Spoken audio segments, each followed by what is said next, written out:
YouTube Live, our Father's Day edition. By the way, any dads joining us today, happy Father's Day. If you're not a dad, you know one. So last part of the PSA here, let them know you appreciate them. If you got a dad, you surely do. But thank you for joining me on a Sunday morning around 10:30. And, you know, it's not like it's heavy stuff breaking with Arkansas basketball right now, but there is some stuff that I think is compelling. There's been some significant recruiting movement in terms of names and contacts and even some new offers that have gone out in the last 24 hours. Today, by the way, in recruiting is a dead period. So no on-campus visits, no off-campus visits. It's a one-day dead period. There's another one-day dead period in the middle of the week upcoming on Wednesday. They're, again, the same principle holds. Most of the month, it's a quiet period where players can come onto campus and visit. Coaches can't go out and evaluate or visit off campus. And then at the end of June, you'll have some opportunities for coaches to go out, D1 coaches, to do live evaluation, scholastic events. July is really the big month for live eval, but the end of June, technically, there'll be a couple of opportunities for coaches to get out. You won't see necessarily a lot of your top level players playing at the end of the month. So we'll see about all of that. You know, just kind of looking ahead, Arkansas has done several things now in the last 24 hours, but also looking ahead. I think there's still some staff stuff because we're going to get to the new staff additions. They're not so new really to Calipari. But we're going to talk about that, and then what might be ahead with Arkansas staff now that we've gotten more names. What's still left in terms of what we think is still open and available, and so we're going to jump right into the recruiting part of it, and we're going to go through a big offer in class of 2025, and then first contact was midnight Friday night, crossing over into Saturday for coaches being able to initiate direct contact with 2026 prospects. And Arkansas certainly did that. Some new offers went out, both 25 and 26. Then we're going to talk about this roster as well. And we know that Calipari's got his the nine that he's talked about targeting. But then there's two or three more that he's talked about obviously he can't talk specifics. So we're going to go back over one name we've already talked about, another one that's kind of new, but we'll see what happens here. But both of them are international flavor on that part of it. We're going to wrap up the Coleman Hawkins stuff because I think it's a little bit interesting what we learned when he committed to Kansas State a few days ago. And that's happened since we were last on with you. And again, then we're going to go over the staff a little bit and talk about some of that. We're going to get to the Pro Hogs. We'll wrap up with Pro Hogs today. But 3 minutes in, once again, thank you for joining me, HogvilleNET YouTube Live, our special Father's Day edition. Happy Father's Day. Please go hit subscribe, like, share, all those things that help us out that we appreciate. If you haven't already, we appreciate it. So let's just jump right in. Class of 2025. This young man, you see these chart climbers, stock risers. You know, Anthony Black, the 5-star projected lottery pick coming, you know, when he came to Arkansas, he was a guy that was a football recruit before that and really just kind of climbed the charts really, really fast when you talk about high school basketball rankings. Another player, I'm not going to go football on you here, but Chris Cenac, C-E-N-A-C Jr., Chris Cenac Jr., a 6'10", forward center, 230 pounds, having a huge spring, and has really started climbing the charts. If you look at some of the high school rankings, some of them still having ranked outside the top 50, maybe somewhere in the 30s. I think one of them has him 17th. But On3 was one of the recent updates to class of 2025. And they moved Chris Cenac all the way up to number 6. So a top 10 5-star. This young man has earned this. Just last week, he had a big week last week. I mean, big-time offers pouring in for him is one thing. But last week, the MVP of the MBPA Top 100 camp, among some of the best players in the country. We've talked about Malik Thomas, also class of 2025. We're going to bring his name up again today, but or talk a little bit more about him today. But Chris Cenac Jr., 6'10", again, 230, had a big camp at MBPA Top 100 camp. On3 updates its rankings. He jumps to number 6. He then announced late in the week that he's going to play next season, his senior season, at Link Academy Prep in Branson. Arkansas's done pretty well at Link with 5 stars. Well, we know with Jordan Walsh they did not that long ago. It's close to Fayetteville. We've seen a lot of the link players, whether they end up at Arkansas, being heavily recruited by Arkansas, it's close enough to Fayetteville where they are able to actually come to games and take unofficial visits. So it's a good spot for him. But yesterday, with all the activity going on with class of 2026, Arkansas officially extended an offer to Chris Sinak. So he has got a scholarship offer. John Calipari extending that offer. Again, a young man that's been a chart climber. Calipari, remember, he and staffers were at the MBPA Top 100 camp just a few days ago. Tuesday and Wednesday were when coaches could be there for live evaluation last week. And Calipari was there, not only watching Malik Thomas, but I told you guys on a previous segment that there were other players there that Arkansas really had an interest in. And we didn't go into some of those names, but Chris Sinak was one of them. And I think Arkansas wanted to be a little bit stealth. I don't know why he's blowing up and getting a ton of offers, but Arkansas has stepped out with an offer now. And if you think about Calipari in this recruiting class that he brought with him to Arkansas, technically will be his first high school class at Arkansas from class of 2024. He had 6 players committed to him or signed with him at Kentucky. He brings 3, and they're all backcourt players, guards and wings. Boogie Flan, McDonald's All-American. Carter Knox, McDonald's All-American. Both 5-stars. Billy Richmond, another top 25-ish 5-star. All guards and wings. 2 big men that he had signed, including McDonald's All-American Jaden Quaintance, did not make the trip with him to Fayetteville, did not follow him to Arkansas. And so you had your big men in that class that Calipari doesn't bring with him. So we'll see. There are other big men out there, but certainly Chris Sinak at 6'10", Arkansas's got offers out to other top 10 rated class of 2025 players that are frontline guys. But Chris Sinak's the latest, and he's probably, of the group I've seen, Malachi Marino's another one. We'll look and see if Calipari really pursues him now that he's at Arkansas. I haven't heard that yet, but Sinak Jr. at 6'10" would be the tallest that I'm aware of when you look at these 5-star guys that are frontline guys, and would be another frontline guy. I always want to talk frontline and Calipari because he's got Kenny Payne back with him and just the rich history. Bigs are harder to come by. Quality bigs are hard to come by, and John Calipari's never had any problem getting the top level guys. That goes across the board at any position, but especially big men. He's got a great track record and history with it. So it's intriguing to me, and it's certainly worth talking about, not just because he's now a top 10 rated 5-star, but also the offer and the fact that he's going to be close to Fayetteville. Again, does this young man want to make a commitment, take visits and make a commitment before his senior season? That's in August. Who knows how fast this is moving for him in terms of decision making. But he certainly got his eyes open now to more possibilities. And when you're in that 5-star McDonald's All-American territory, it changes the game in your recruiting. And then with NIL, that's also going to be a major player in terms of the higher you rise. It's not just about portal players taking advantage of that, but also these top level 5-star players. Price tags, are increasing. We saw that through portal season. That will also apply to some degree in the market when we're talking high school guys. So this is a premium player, a young man. I've been following his progress. Really think it's, perfect timing for Cal and the staff to jump on that and get that offer out there. Okay, we're going to move through now. Really this happened yesterday on Saturday. And so it was really the day for class of 2026. And that's always kind of interesting. Class of every year on June 15th at midnight, the incoming junior class to the next season, it'll be juniors in high school. That's the jump off point for college coaches can now start having initiating direct contact. So it gets a little bit confusing sometimes because some of these players have already taken unofficial visits to Arkansas, for example. Several of these names I'm going to go over have already been on campus, have already met the previous staff, or and then coaches can go out and evaluate on the road. And sometimes these players will see these coaches. Coaches can also make contacts with the school, the coach.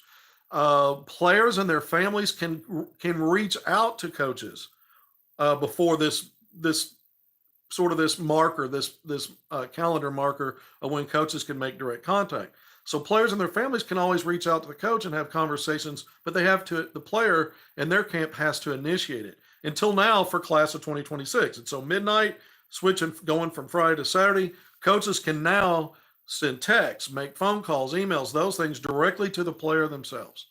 So they're the NCAA with all the meltdown in terms of NCAA, losing its steam and losing its teeth and not have, we look at NIL and players now being able to move pretty much for any reason if they want to and transfer. There are still rules in place in recruiting high school athletes. There's still some, you have dead periods, live periods, quiet periods in recruiting, but you also have rules about when you can contact players directly. So I've spent a lot of time on that. So this list, Arkansas coaches, and there are a couple of them that have already reported offers out of this. It's more than a handful of players, but less than 10 that have it's either publicly been reported or I've been able to confirm on my own. I've confirmed most of them on my own. Maybe a couple of these I pulled off reporting, and I'll go through that. But a couple of offers in that group that we know about right now. There may be offers that just the players haven't put out yet on social media, or they may come as soon as today or even, in the next few days. But going through the list, Tyron Stokes, a 6'7" combo forward. Now, he is the number 2 rated player in class of 2026. He picked up an offer, so Cal reached out to him. Ronnie Brewer Jr. also reached out to him. Now, I throw out Ronnie's name. I'm going to get to him when we talk later on about staff. I'm going to talk about him. I've been reporting and telling you guys for a while that he is expected to be retained. I think this speaks loudly that in fact is the case, because that's not the only player he reached out to yesterday. He reached out to a lot of players. So I'm going to go through that. But Ronnie Brewer Jr. and Cal, Tyron Stokes, 6'7" at Prolific Prep, and the Oakland Soldiers, 17U on the Nike EYBL circuit. Why are those things significant? Well, he's teammates with the number 1 player in the 2025 class, AJ DeBonsa, the 6'9" combo forward that Arkansas has offered. I saw both of these young men play in Kansas City just 2 weeks ago, teammates on that Oakland Soldiers team, teammates at Prolific Prep, which is one of the top national independent high schools out there. But Tyron Stokes gets an Arkansas offer again, ranked 2nd in the class of 2026, a 5-star. He's ranked 2nd behind Brandon McCoy Jr., who was the first offer I've seen from Calipari and his new Arkansas staff go out to the class of 2026. That was a couple of weeks ago. And so this is the 2nd ranked player behind McCoy Jr. is Tyron Stokes. And again, 6'7" combo forward. I saw he and DeBonsa team up. Just an outstanding talent, puts pressure on the rim, constantly in attack mode. And I really like his overall floor game. I mean, he's a guy that, he can be a scorer.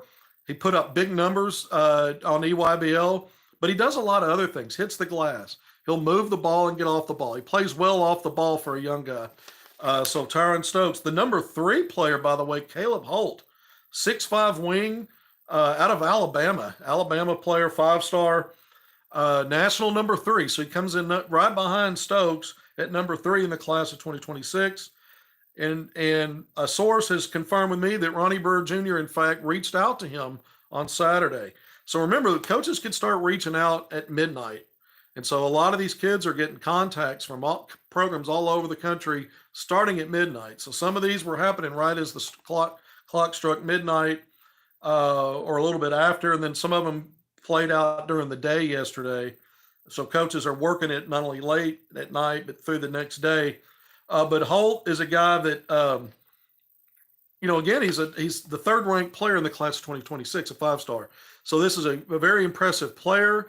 Another player I got to see compete at the Adidas 3SSB circuit live eval period when Calipari was courtside watching his team, Game Elite 17U, take on Koa Pete, also class of 2025, not also, but was also in that game with the Compton Magic 17U. So Calipari had a great courtside seat, was not distracted at all with other people in his ear very much during that game. I think Scott Drew, the head coach at Baylor, talked to Cal a little bit, but his eyes were all focused on that court watching Koa Pete 2025, who has a hog offer, top 5 rated player in the class of 2025 out of Arizona. But in that game, Compton Magic versus Game Elite, and Caleb Holt was on the other side. So saw both players compete in a hotly contested game. Another outstanding talent that I've been able to watch play that I was there when Calipari watched him. So he was contacted by Ronnie Brewer Jr. What I don't know is, did Cal talk to him yesterday? And he has not reported an offer yet. We'll see if one emerges. But there's that on Caleb Holt. The next name on the list, national number 6, 5-star Alex Constanza, a 6'8" wing, small forward wing at Westminster Academy. And that's in Miami, Florida, by the way. Now, I got to see Alex play back at the King Cotton Holiday Classic.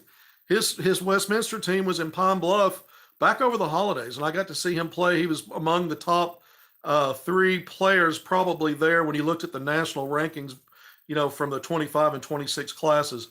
But a very versatile player, stretches the floor, very cerebral, high IQ guy. Really liked his game, athletic, strong already. And again, class of 2026, so he was in his sophomore season, but he looked like the kind of guy that was, might have been on a college campus somewhere as a freshman. So physically put together, but national number 6, 5-star. He picked up an offer, so he talked to Calipari yesterday. He's one of the 2 class of 2026 offers that I know about. So Constanza and Stokes out of 2026 picked up offers. Chris Inax Jr. from class of 2025 also offered. So 3 offers that have been reported now yesterday, Saturday, in terms of Arkansas's contacts. And specifically now, when we move down this list, I mentioned 3 players in Stokes, Holt, and Constanza. Taz Ariza, the son of Trevor Ariza, former NBA star, UCLA Bruin, another 6'7". You notice there's a lot of height and length, whether they're frontline guys or wing guard types. Taz Ariza, 6'7" wing from Playa del Rey in California. Ronnie Brewer Jr. reached out to him, national number 7, 5-star rated prospect in the class of 2026. So another initial contact, and it was Ronnie Brewer Jr. At minimum in touch there. Jalen Montanati, you've heard that name before. He's taken an unofficial visit to Arkansas already. He's been on campus out of Owasso, Oklahoma. Been a top 10 and top 15-ish kind of fluctuating in that range, 5-star, been a part of Team USA competition, 6'7" wing, national top 15 at this point, kind of oscillating in that top 15 through the various services, but another 5-star. He's been on an unofficial visit, and Ronnie Brewer Jr. reached out to him after midnight on Saturday. TJ Crumble, let's get to another 5-star. Sam Funchess, a 6'11" forward center, another player Arkansas fans have heard of. He's been on campus for unofficial visits, attended games, Razorback games, same as Jalen Montanati, who we just talked about. But the 6'11" forward center out of Germantown, Mississippi, he's also been on and off playing with ISO Joe, an Arkansas-based grassroots team that plays on Nike EYCL.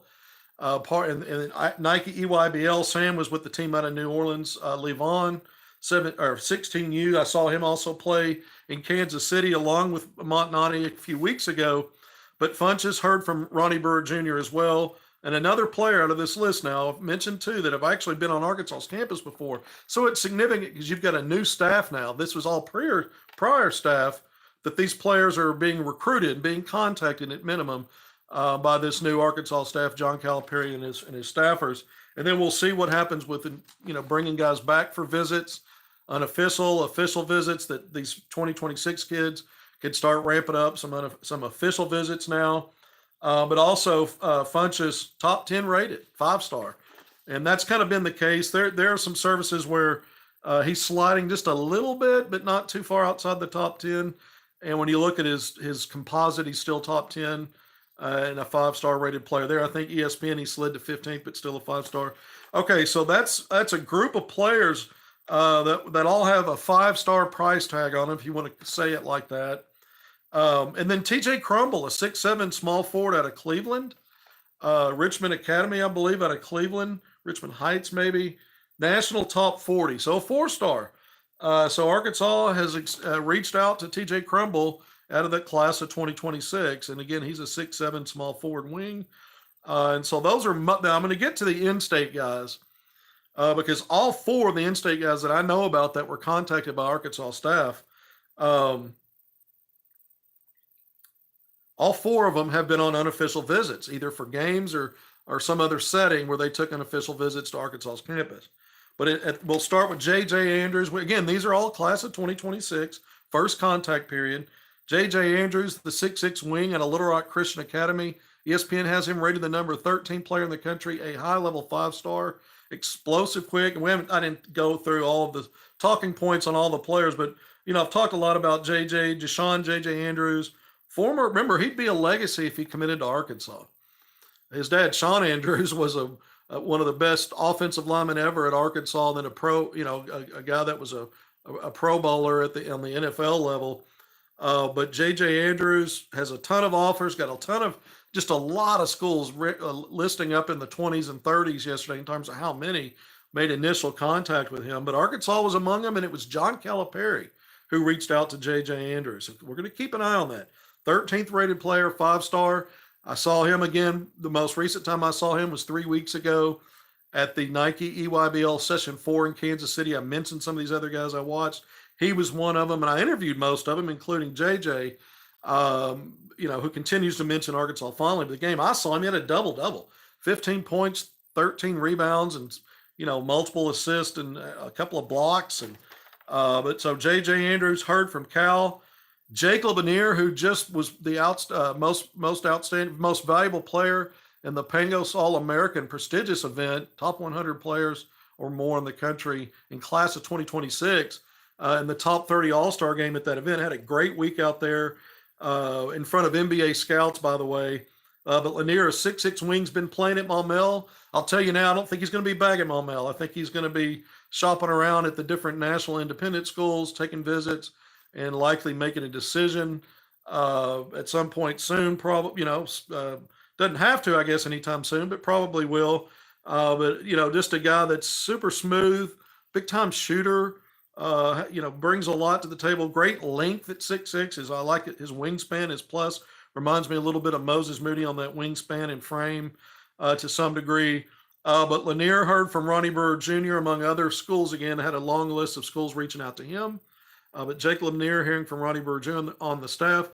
Aiden Chronister. So Lanier, by the way, is ranked 33rd on number 33 on ESPN's rankings. 4-star for now. I think he's a guy that's got some 5-star stuff to him. Aiden Chronister, the 6'7" wing, who played the last 2 seasons in Rogers in Northwest Arkansas, will be at Sunrise Christian Academy in Wichita, Kansas, where Leighton Blocker, the former Hog, played. But Aiden Chronister, a 6'7" wing, also heard from just a ton of schools yesterday on the first contact day, but Arkansas was among them. I'm not sure who on the staff reached out to him. And then Anthony Hester. Here's a guy, I've seen him. He's with the Arkansas Hawks program. He's playing with the 16 and under, class of 2026, Little Rock Mills. Very intriguing player, 6'5", long, athletic, has some nice skill to him. And I'll never forget this on a bus ride down to Texas, not this year, a charter bus ride last spring. So in 2023, we were going down there for an Adidas event. And I was tweeting out some contact stuff and recruiting stuff. And he was sitting behind me on the charter bus, and he looked over my shoulder, and he went, just as a joke, and everybody laughed about it. He goes, "I just got a call from John Calipari, the then Kentucky coach." It's interesting because Arkansas staff under John Calipari has reached out now to Anthony Hester, and Arkansas State did as well. Intriguing Division I prospect. I like Hester's upside. I've talked with a lot of my people in basketball circles about this young man simply because now he's been up for unofficial visits as well. So let's see where this goes. He's not a rated player in terms of top 100 or anything like that, but class of 2026, Anthony Hester, Little Rock Mills, and Ronnie Brewer Jr. also reached out to him. So those are the 4 Arkansans I know about. Another player in class of 2026 for now to keep an eye on is R.J. Young, 6'4" wing out of Bryant. Also plays with the 16U Arkansas Hawks. Heard yesterday, picked up offers actually yesterday from St. Bonaventures in Ohio. 2 solid mid-major D1 schools. Let's see if he ever gets any traction with Arkansas. But he's another player in a deep 2026 class in Arkansas. When I say deep, I'm talking Division I potential, and some of them are surefire. Once you start picking up D1 offers at this stage, you could say you're a D1 prospect. All right, so those are the players from class of 2026. We just went through it. Kaluma, KK Robinson. I'm seeing names on here. Yeah, the comments are coming over and people want to talk about the current roster, which I'm going to get to. I wanted to put the spotlight though on the most recent big activity stuff because it's significant to me. Here's another name to keep an eye on. We're going to get out of the high school recruiting part of it. We spent 25 minutes on it. Once again, thank you for joining me on HogvilleNET YouTube Live. I know it's not the most convenient time. Hogs still need a few. Kaluma, question mark. KK Robinson could possibly return to Arkansas. That's a comment. I haven't circled back to KK in a couple of weeks. He hadn't heard from Arkansas at one point, or the last two times I'd reached out to him. I had heard that he's likely to return to Little Rock, but that announcement hasn't been made. Technically, I guess he's, still in the portal. So I don't know. I need to check on that. That wasn't a talking point for me today, but it was in the comments, so I got to it. So I'll circle back to that and either tweet something out if it's something that needs to go out quickly, or we'll come when we do the next one of these soon. I'll go back over KK's situation for those that are interested. So there's always rumors and stuff out there. You kick the tires on things and see, it's interesting to me because I mentioned Arkansas kids in the class of 2026. Of course, in 2025, there are Arkansas players that are getting minimal contact so far. Basically, what the 2026 just got in terms of outreach from the staff, Terrion Burgess, Cortland Muldrew, and Isaiah Seeley. There's been no signs that offers are coming their way. That doesn't mean that something like that couldn't change. People ask me how much NIL's left. I have not, John Tyson is gracious enough to let me hold on to his bank ledger, but I haven't checked it. I should have done that before I came on. I don't know. Chicken Man, I don't know. I don't know how much NIL money's left. I'm going to talk a little bit about Coleman Hawkins, and I'm going to put you folks squarely on where Arkansas was there. I kind of vaguely mentioned it before, but I didn't specifically mention it. All right, so talking about in-state, but we kind of went through that with 2026 national recruiting. But Calipari keeps talking about international recruiting. He keeps talking about getting his, he talked about getting his passport updated. He, in his last significant tweet that I talked about on the last segment here, where he's talking about he's met individually with the team. He's met with the team as a group. They've been going through scrimmaging. All of this happened last weekend. And that then he goes in and talks about what he likes, as a collective, big, talented, athletic, experienced, tough mentally and physically, put those out there. And then he says, we're a national program in the same tweet, and bring it back up again because he hits on a few things, recruiting our region throughout the U.S. And then the last of it was, and wherever, overseas, international. So he keeps talking about it. I just keep having a feeling that we may see another international player on the fill out of this roster. I don't know why. I could be wrong about that. We've talked about it. I've got a little bit of an update on one name we've already talked about, Dame Sarr from Italy, a 6'6" wing. I mentioned him in two prior HogvilleNET YouTube Live segments that we did. But a 6'6" combo guard in the 5-game Next Generation, Adidas Next Generation tournament over in Europe back in late May. I mentioned his numbers, 18.6 points, 6 assists, 3 rebounds. There's like 4 schools that have made Hoops a contributor, had announced on social media: Arkansas, Georgia Tech, Arizona. There was another one. I've gone blank on who the other one was. But those 3 were among the 4, including Arkansas. So there's some scuttlebutt out there that he's on a visit to Arizona maybe this weekend. I mentioned to you today that today technically is a dead period. So you cannot have players on campus. So was it a late, an early weekend visit and got out and maybe traveling back home today? And it was was he truly at Arizona? But one of the talking points before was those schools are on recruiting him, but it's not real certain if he was going to stay in, remain in Europe. Well, That may not still be certain, but we're certain now if the visit's accurate, that he's at least strongly entertaining the idea of playing a year at college. He just turned 18. He's not eligible just this month, June 4th, just turned 18. So he's not eligible for the 2024 draft. Wasn't in it because he wasn't eligible. So he can stay in Europe for a year or he could play a year of college basketball. So not that we necessarily know anything more in terms of is he going to actually play a year of Division I basketball, but we know he's entertaining the idea if he's taking a visit to Arizona. Now the next question becomes, can you keep him stateside and get him to visit Arkansas at some point soon, or is he going to go back and forth? I mean, does he commit? Does he visit Arizona and just commit? He's really locked in on one school. It's just unknown there, but I think it's an intriguing prospect, and would be a part of Arkansas's freshman class and would get Arkansas up from 3 players to 4. And it's another player also that it's not one of your typical back end 2 to 3 more guys. NIL is one thing, but this is the kind of player that's draftable in a year, very likely a first round type of guy. So it's not like the chopped liver type of guy that's coming in as a glorified walk-on Pell Grant money. However they get his financing, that's one thing. But in terms of the quality of the player, it would not be what I envisioned when Calipari was kind of describing bringing in players to fill in the final 2 or 3, that his top guys are in place.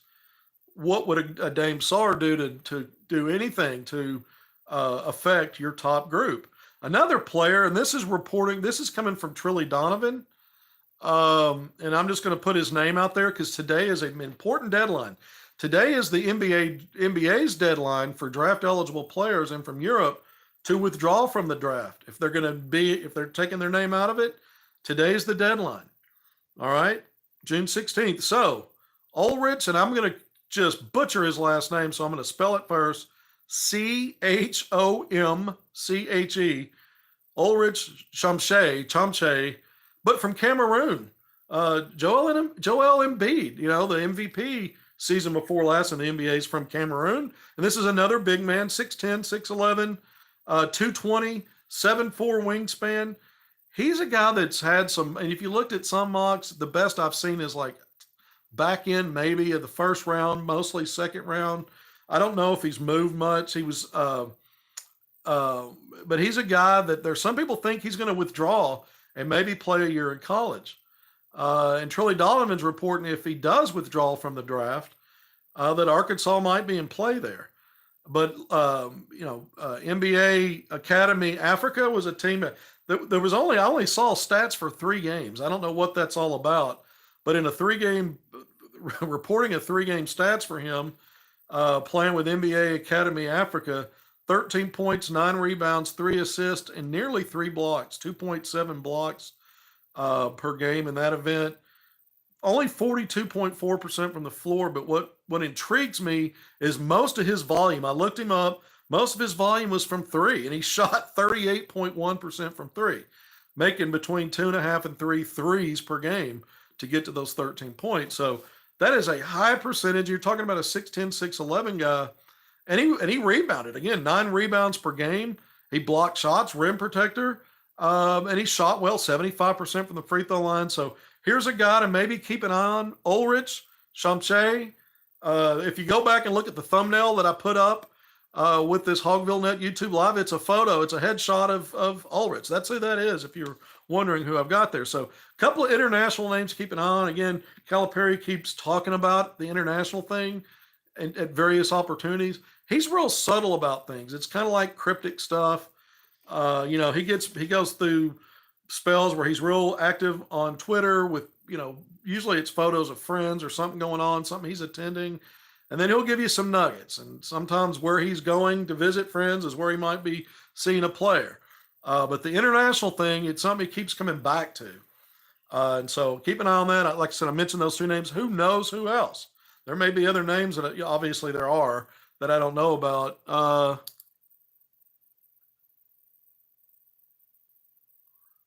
Someone's throwing in some Darius Acuff Jr.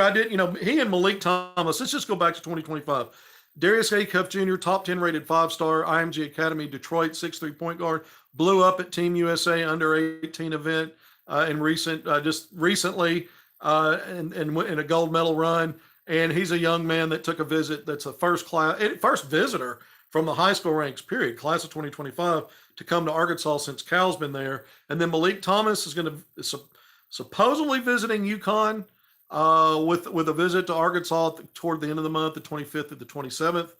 Both players are really high on Cal. Both players have been recruited by Cal previously at Kentucky. I interviewed Malik Thomas, saw him play several games. Very impressed. Obviously, I've talked about how much I like him. I said he's kind of at the top of my list for various reasons, things I like about players. But he really likes Cal, and I do think he'll take that visit. We'll see what happens.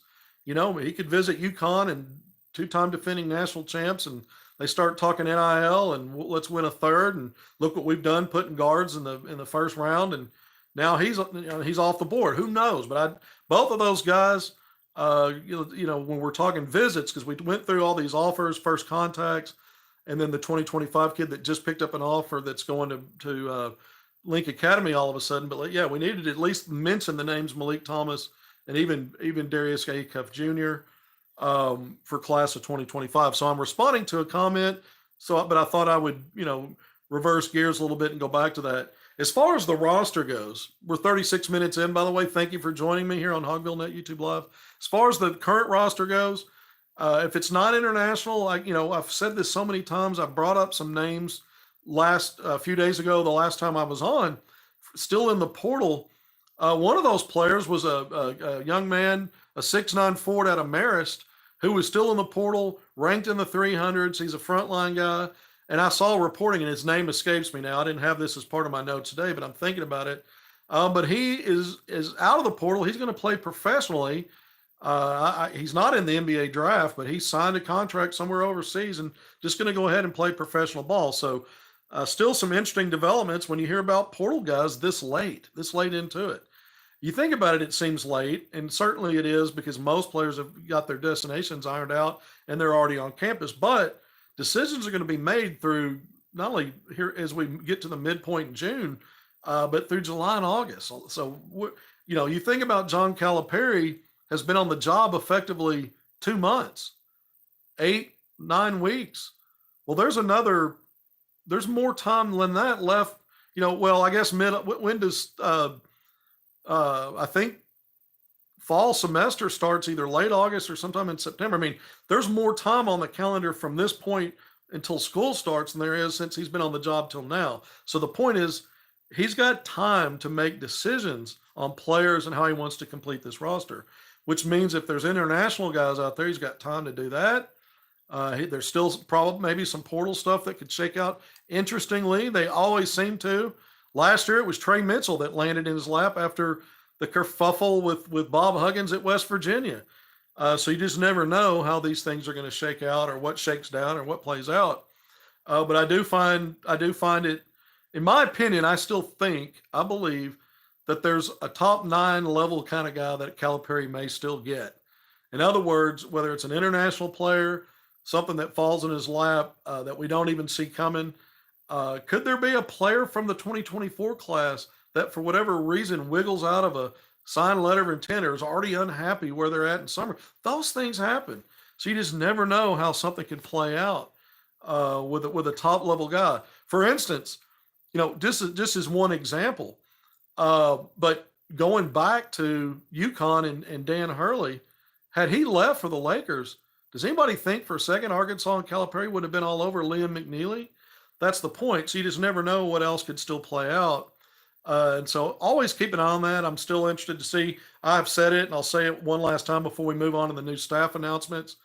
I'm going to do Coleman Hawkins first before staff announcements, but I'll say it again. I think Arkansas needs a perimeter shooter. It wouldn't hurt my feelings. Just another perimeter guy with length and a combination of skills, and preferably perimeter shooting as a gravity type floor spacer, and then a banger. Just somebody you can put on the front line as a bowling ball.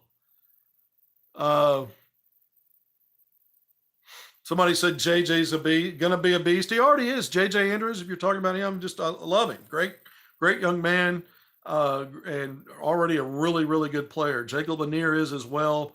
Both of those guys in class of 2026, I think, are on some levels 5-star worthy for certain. And JJ Andrews obviously is 13th ranked 5-star already, according to ESPN. I think Lanier is a top 25 talent. I mean, Montnati is his teammate at 16U, Mocan Elite. And to me, I can understand why Montnati's maybe rated a little bit higher, but Lanier's not far off. And those are the two top players on a very good Mocan Elite 16U team, a team I think could beat some 17U teams on the Nike EYBL circuit because of their talent. But there it is. Okay, so we're going to move on now. Coleman Hawkins, since we've just kind of talked about what Arkansas still needs, international guys, maybe some other possibilities. Coleman Hawkins off the board to Kansas State. I had given you folks reporting when his price tag came out, when he withdrew from the NBA draft, that it was going to be, it was $2 million. My source said that's connected to him and part of his representation, that it was always going to be somewhere between 1.5 and 2. My guess is this late in the game and quality bigs being at a premium, they decided on the upper end of that and sticking to it, or maybe they were willing to slide down with a floor of 1.5 if they couldn't get there. Either way, the same source had told me Louisville wouldn't be the only visit, Kansas State, potentially LSU, and even SMU. And all of that eventually got reported. If you were paying attention to it out there, all those schools' names were mentioned. I think when I brought it up, it's the first time that publicly I believe that it was out there for that group. But either way, one of the things I also said was keep an eye on one of these visits. Once he gets to campus, if they sew him up and give him the price tag he wants, they're not going to let him get off campus to take other visits. Keep an eye on that. That's something that could play out. Never made it to Louisville, did visit Kansas State, and now Kansas State, it's reported, this I have not followed up to confirm with my source, but it's out there, and it's reported $2 million is the deal. So I guess that in some ways is close to what, either a little more or a little less than the package Great Osabor reportedly got to go to Washington. If you go back to big man portal recruiting prior to the NBA draft, prior to the combines, earlier in the game, the money out there, the money that was going around out there, the big man from Arizona, even Nelly Davis, who's not a big man, but it was more in that 1 million range. And so some of this stuff, the longer this game played out, for a couple of frontline guys, especially in Coleman Hawkins' case, it paid off for them. I guess they were able to drive up their value. I think Arkansas did a smart thing. I think they've already done it before in this recruiting process. Not overspending, not going over what they value the player at and what their needs are. If you're desperate, it's gonna move the scale for you. It's gonna increase your willingness maybe to go and spend. Arkansas can compete with anybody in NIL. This wasn't a matter of not having NIL money. It's a matter of being disciplined and true to your board and how you value players. So Coleman Hawkins at $2 million. I told you guys that range, 1.5 million to 2. A couple of segments ago, and I said Arkansas, it was Chin Coleman on the staff who reached out after Hawkins withdrew from the NBA draft, and the offer was less than half of the low range of that 1.5 to 2 million. So less than half of 1.5 million. Certainly, less than half than 2 million. All right. So, excuse me, it was a little more than 1.5. Certainly less than half. I mean, I've butchered that twice now. It's $800,000. That was Arkansas's offer. According to my source, that's what Arkansas offered Coleman Hawkins. So I don't know if that was just a dead-end stopping point, if it was a first salvo negotiation. Certainly, I could see if there was some back and forth and willingness to work with that, would Arkansas bend on that? That I don't know. But Arkansas, the offer was $800,000. Going back to Brandon Garrison, that's where his camp set his valuation mark weeks ago. And Arkansas did not see a need to step there because they had Jonas Adu on board, and that was their first option. They had a plan. Calipari had a plan to take both, but not exceeding anything that he thought was reasonable for the valuation of the player. So, again, this has happened more than once. Frontline guys are at a premium, but Arkansas's done pretty well there. I say again, did I have Coleman Hawkins rated ahead of Trevor Brazile? I did. I haven't budged on that. I said it was ever so slight, and I said if I was looking long-term, I might even say that Trevor Brazile has the higher ceiling. And, because athletically, lengthwise, some of the things he does to me are superior to a Coleman Hawkins. Coleman Hawkins had a much better season last year, and some of his attributes because of some of his other perimeter skills. Both guys efficient from three. Coleman Hawkins, a much larger body of work there, larger sample size, and can initiate your offense as a passer, even a little bit much better, a better passer than Trevin, a better ball handler. So there were other things offensively. Brazil, a little bit better, slightly better rebounder when you look at it per 40-minute numbers. Both of them decent rim protectors. Brazil's numbers a little bit better there. And if you looked at it from a per 40 minutes, it would be considerably better there. So some trade-off either way, but there's no reason to overpay a guy when you don't have to.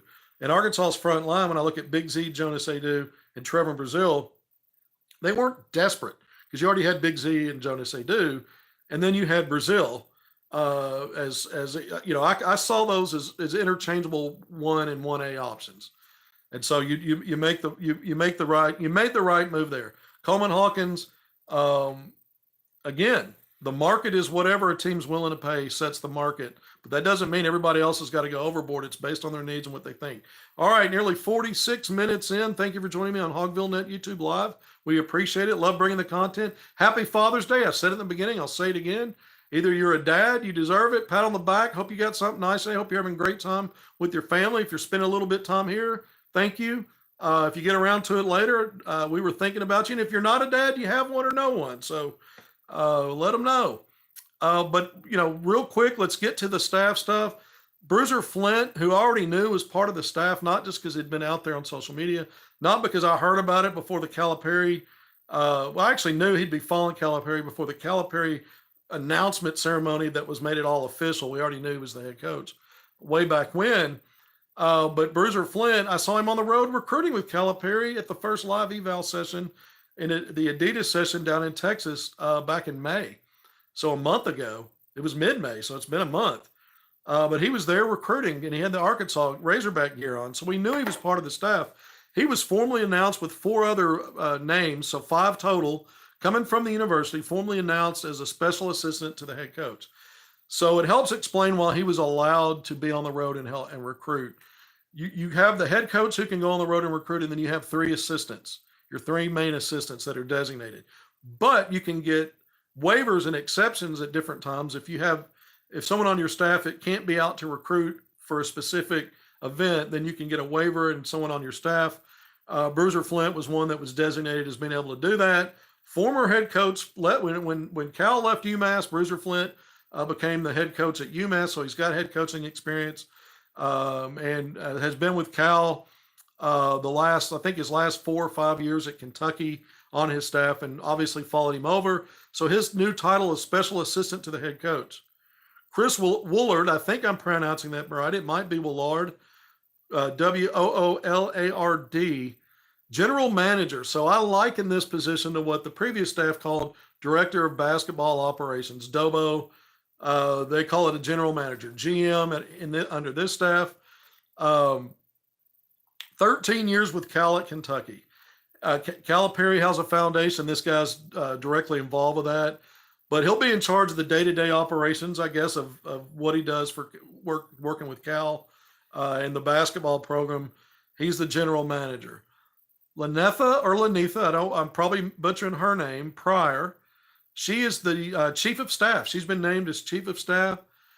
She's been with Cal the last 24 years, going all the way back to his time at Memphis, Kentucky, now following him to Arkansas. Chief of staff going to be working closely with Chris Willard, the GM, the new GM. But that's her role. So she's basically, they're basically doing a lot of stuff with Calipari. Some of the description I saw from Miss Lanetha Pryor would be like setting up travel and other scheduling stuff, working on Cal's behalf with Willard. So now you've got a couple of a video coordinator and assistant video coordinator. Both of them first name Kevin Buddy and Kevin Gallagher. Both of them spent the last year at Kentucky and following Cal. So it's new staffers, but not so new because it's keeping in this theme, because we know the first announcement was Kenny Payne, the former Louisville head coach, but a long-time Calipari assistant at Kentucky as associate head coach. Then it was Chin Coleman, associate head coach, been on Cal's staff at Kentucky. Chuck Martin, assistant coach, So you get 2 associate head coaches, Chuck Martin, assistant coach, also following Cal from Kentucky. Brad Calipari, John Calipari's son, one of the 4th assistant coach. He's got another title, I think player development's part of it, but also on the staff. You can now have 5 assistant coaches. I just went through some 5 new names that are not so new to Cal. Then I went through the top 4 assistants that are not so new to Cal. And I wonder, with the 5th assistant coaching spot open, remember, only 3 can go on the road and recruit with Calipari. Calipari's 1, then 3 assistants. I'm assuming Kenny Payne, Chin Coleman, and Chuck Martin. But I don't know that. I don't know if Brad Calipari is going to have a road recruiting role. I know Chin Coleman's been on the road recruiting. We know Bruiser Flint, but I think he got one of those waivers, so we'll see. But you've got another staff spot open. Calipari has mentioned in a podcast that Tyler Eulis, his former player and who was a student assistant at Kentucky, is going to be part of Arkansas staff. Nothing's been formally announced. I've been told that he is finishing up credit work required to, I guess, to accomplish a degree at some level. I don't know if that's a fact. I've not been able to confirm that. Just was told that. If in case that's true, it may be why his announcement's on hold. Would he be the 5th assistant coach? He was a student assistant. So would he be assistant coach, a 5th assistant coach on the staff? Ronnie Brewer Jr., who we've been talking about a lot in this segment already because of all the outreach and contacts, is he going to be kept with, again, I've been told by sources for a while that he's going to be retained. Talked about it during these segments, but also talked about not sure what his title is going to be. His title has been left on the directory from the previous staff. It's never been changed from assistant coach, recruiting coordinator. Could he be the 5th assistant coach? As we look ahead when something finally officially gets announced, I don't know. I don't know the answer to that. So my 2 best bets are Tyler Eulis and Ronnie Brewer Jr. We've talked a lot about the Hogs icon, future Naismith Hall of Famer, and Little Rock native Joe Johnson, ISO Joe, as being in play for something maybe. He's still playing Big 3 basketball, professional basketball. He and Gennaro Pargo played yesterday in the Big 3. But that doesn't mean that he's not working on some stuff to be in line for some kind of a role. I've got nothing firm on that that's going to happen, only that it's been something that's been batted around, talked about. And just yesterday, one of Calipari's tweets was talking about Joe Johnson playing in that event. Doesn't necessarily mean anything, but he doesn't tweet out about a ton of Pro Hogs. The basketball program has, because we got Pro Hogs in the NBA Finals. We're going to finish up with that here in a little bit as we get to an hour. But I find that interesting. He did put Gennaro Pargo in there as well. Another guy, by the way, who's had success coaching in professional ranks. But I find it interesting with Joe Johnson. Could there even be something there still? What other else? I've had people asking me, Kevin, is Arkansas going to have any kind of analytics? Any staffers that are focused on analytics? We know it's a big part of basketball now. We know the previous staff not only had it, but they announced what roles were that dealt with analytics to some level, or who on the staff was involved with them. Clay Moser was one that comes to mind, one of the first that was involved with that. There are others. So far, what we've seen is not delved into that. None of the descriptions I've seen when some of these are announced formally have really gone into the analytics part of it, someone having a role like that. So I can't answer that right now, but I think it's a great question, and I think it's a valid question to ask. So those are your new staff members, not so new. And again, I talked about Tyler Eulis, Ronnie Burr Jr., and Joe Johnson. And it makes me circle back to, you have a returning Hog now in Trevor Brazil. But, so he's, from that standpoint, he's an Arkansas guy that remains. Ronnie Burr Jr., we know the history, former Hog great, former NBA player, former staffer on the previous regime, going to be a staffer again. And he's an Arkansas native out of Fort Smith. So here's a guy to me that it makes sense to have some in-state continuity on your staff. Could you have more with the Joe Johnson and add that extra splash of a Naismith Hall of Famer and a player that even these young players know who he is and have heard about and what damage he did in the NBA and what impact he could have on maybe helping them. Keep an eye on him. I'm not saying Joe Johnson, I'm not trying to telegraph that's going to happen, but I don't know that the door's been closed on that. We'll see. Maybe it's fleeting and it's not going to happen. But I do think, is there a way to get another any more Arkansas flavor either on the roster as you backfill it or on the staff? The staff is pretty much set, in my opinion, based on what we've seen here. Again, to me, just a formal announcement on Ronnie Bird Jr., Tyler Eulis, and then is there any Joe Johnson in the mix? So went through all that. Pro Hogs real quick. A Pro Hog is going to win an NBA title for the third time in the last 4 seasons. The Celtics look like they might just get it done with Game 5 back in Boston tomorrow night. 3-1 series lead. The C's won the first 3 games. Jordan Walsh, who's a rookie, not part of the rotation, but he did have a couple of appearances earlier in the playoffs. Mop up duty in some blowout, lopsided games. Actually scored a field goal in one of those series. Got his first action when Dallas, getting off the mat down 3-love, just blew out the C's. Celtics 122-84 a couple of days ago. Late mop-up time, last 5 minutes of the game. Walsh gets in, collects a rebound, misses only 2 shot attempts. He took a 3, but he had a box +7 in his 5 minutes. So he's appeared in the NBA Finals. And if the Celtics go ahead and take care of business, which I believe they will, if not in Game 5 soon, I predicted the series to go 7, but I did predict Boston. But either way, it'll be the second time in the last 3 NBA Finals that a Pro Hog rookie has been part and played in an NBA Finals. It was Moses Moody with Golden State beating the Boston Celtics in the 2021-2022 NBA Finals. Year before that, it was Bobby Portis helping lead Milwaukee with a significant rotation role even in the finals. Moody had a significant rotation role in the Western Conference Finals against the Mavs. So Moody helped knock out the Mavs with a rotation role. Then he actually appeared in the finals, not with a big role, but still, and won a title beating Boston. These are the 2 teams 2 years later that are in the finals.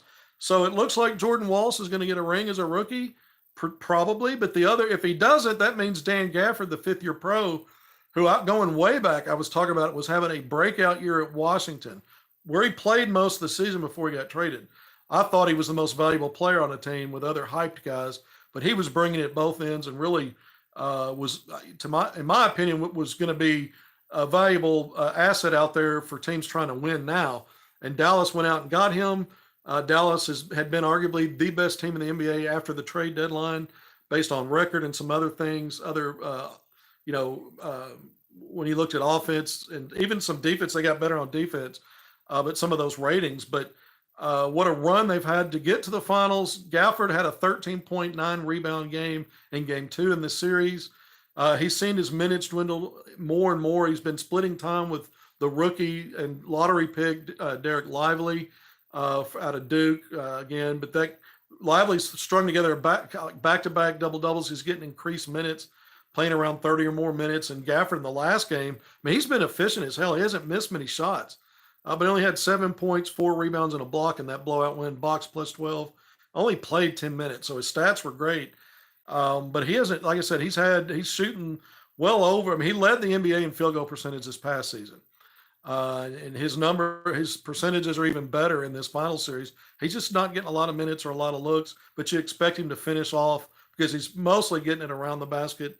If it's not a lob dunk, it's close range. He's really good. He's got good touch. He's got really good touch. This has been his best season in terms of volume of rebounding, even block shots. And as efficient as he's always been in the field goal part, it's been even better this year. Checks a lot of boxes again as an NBA player now in year 5. But one of those guys is going to win a ring and it'll be the 3rd time in the last 4 years that Pro Hogs have won them. Scott Hastings with the Pistons back in the day, Darrell Walker and Joe Klein in the end of their careers. Filling out Chicago Bulls roster with Michael Jordan, a couple of different rosters where they won titles back in the 90s. Corliss Williamson as the 6th man for the Detroit Pistons. I'll never forget it when Detroit's in 5 games knocked out the Lakers with both Kobe and Shaq. Knocked them out in 5 in the finals in 2004. And of course, that was Corliss Williamson. And so, and if you go back to the Bulls in the 90s, Oliver Miller, when he was a rookie, 1st-round draft pick of the Phoenix Suns, playing with Charles Barkley, helped the Suns get to the finals. Had the best record, I think, in the NBA that year. and lost to the Bulls in the finals in 6 games. But Oliver Miller was a starter, so he had played in the finals. But now, I mentioned the last 4 years, it's Bobby Portis, Moses Moody, and now you got 2 Pro Hogs, and Jordan Walsh and Daniel Gafford in the finals. And I think it might be the first time ever that there's been 2 Pro Hogs in the finals. I could be wrong about this, and then competing against each other in a finals. It could be that Oliver Miller team, either Darrell Walker, that might have been the team that Darrell Walker was on. I'm not sure. For the Bulls. So that might have been the precedent. I need to go back and look at that. I probably should have done that before I came on. I knew I was going to talk Pro Hogs. All right, shared as much as I can today. There's more talking points, but I've spent an hour on a lot of stuff, a lot of info. I hope you enjoyed it. Thank you for joining me on HogvilleNET YouTube Live on Father's Day. Happy Father's Day to everybody. I hope you have a great day, whether you're a dad or not. If you haven't done it already, please hit subscribe, like, and share. But until next time, I'll see you then.